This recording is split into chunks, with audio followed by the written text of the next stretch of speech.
I think it's safe to say people will be forgiven of Battleship after this.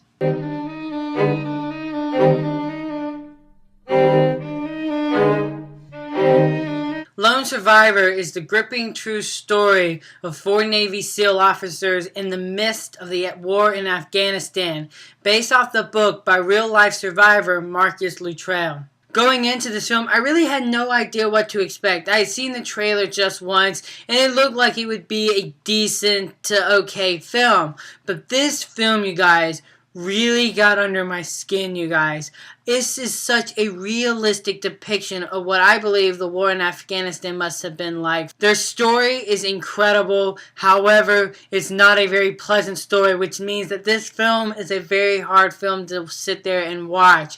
But I was glued to the screen. I think Peter Berg is an excellent director. He does a fine job here. The war sequences are so powerful, but they feel also real. The characters, actions, the consequences that they make feel real. Peter Berg has done a fantastic job with this film, especially when it comes to the war sequences. A lot of times when it comes to action sequences, the action becomes so overbearing that it takes over the whole scene and you're just watching a giant spectacle. But what I liked about this film is while the whole final act kind of feels like one giant action sequence, Peter Berg has done such a great job while to add character development and emotions to this action sequence. Now, some would probably like to argue that you don't really get to know the characters as much in this film as you would like, but I would argue the fact that I think there is a lot of character development in this film. I think Peter Berg has done a great job at getting his actors to all act as one,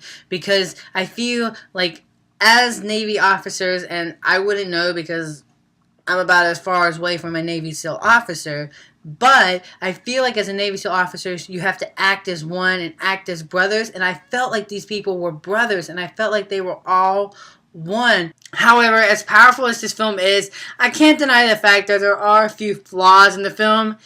It does feel a little bit of a propaganda film, and I was waiting for at the end for where the website to appear where I could go and list, because that's how much of a propaganda film it does feel at times. Lone Survivor is certainly not going to be for everyone, and I highly suggest that if you have a weak stomach that you do not watch this film.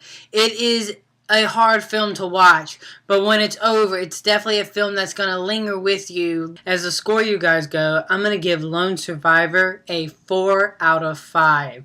So, have you seen Lone Survivor? What did you think of this film? Please leave your comments in the comment section below, and until next time, you guys, I'm the Slash Movie Reviewer, and you guys have just been slashed.